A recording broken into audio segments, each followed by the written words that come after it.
माह अगस्त, कक्षा 7, विषय हिंदी। पहला क्वेश्चन है वस्तुनिष्ठ प्रश्न। पहला प्रश्न, सर्वव्यापी का आशय है। तो सर्वव्यापी का क्या मतलब होता है वो पूछ रहे हैं। तो पहला है सर्वत्र, एकत्र, नक्षत्र, सर्वज्ञ। तो इसका आंसर आएगा पहला सर्वत्र। दूसरा क्वेश्चन है मेहमान को छत्तीसगढ़ी में क्या कहते हैं। पहला सगा पहुना, अतिथि, सगा संबंधित, आतिथ्य। तो इसका आंसर पहला आएगा सगा पहुना। तीसरा नंबर का क्वेश्चन है असमंजस में पड़ना, मुहावरे का वाक्य में प्रयोग कीजिए। तो उत्तर लिखेंगे असमंजस में पड़ना का मतलब होता है उलझन में पड़ना। वाक्य में प्रयोग, पुलिस को चारों तरफ देखकर चोर असमंजस में पड़ गया। हमारा चौथा नंबर का क्वेश्चन है पर्यायवाची शब्द लिखिए। तो अहंकार, अहंकार का पर्यायवाची शब्द है घमंड, अभिमान, गर्व। दूसरा है कपड़ा, कपड़ा का पर्यायवाची शब्द है परिधान, वस्त्र, पोशाक। पांचवा प्रश्न है सत्य बोलने के कोई दो लाभ बताइए। उत्तर, सत्य बोलने के दो लाभ निम्नलिखित है। पहला लाभ, सत्य बोलने से परिवार, समाज और राष्ट्र में परस्पर विश्वास और प्रेम का वातावरण बनता है, जिससे सभी को सुख मिलता है। दूसरा है सत्य बोलने वाले को मानसिक तनाव कभी नहीं सताता, परिणाम स्वरूप उसे अच्छी नींद आती है।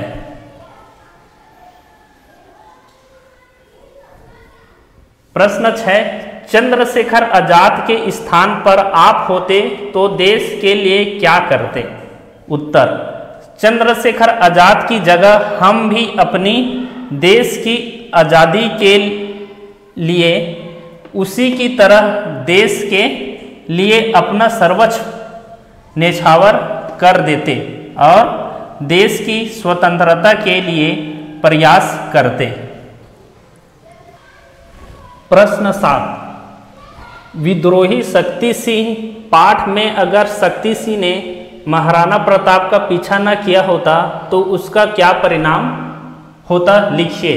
तो इसका उत्तर लिखेंगे विद्रोही शक्ति सिंह पाठ में अगर शक्ति सिंह ने महाराणा प्रताप का पीछा न किया होता तो उसके भिन्न भिन्न परिणाम हो सकते थे, क्योंकि शक्ति सिंह युद्ध में मुगलों की ओर से लड़ाई कर रहे थे।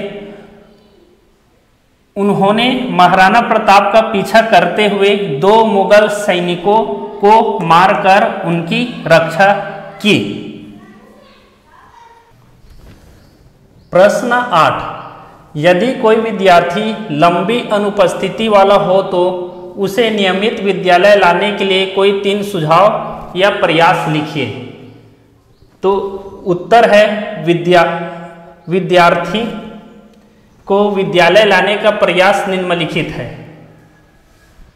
कोई बच्चा स्कूल नहीं जाता है तो ऐसे में उनकी टीचर के साथ मीटिंग करें।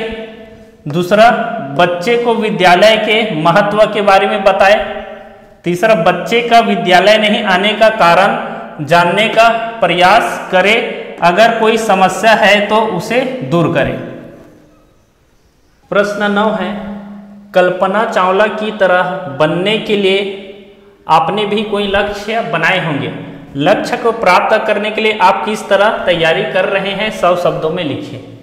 तो इसका उत्तर है कल्पना चावला की तरह कुछ बनने के लिए मैं भी लक्ष्य निर्धारित किया हूँ।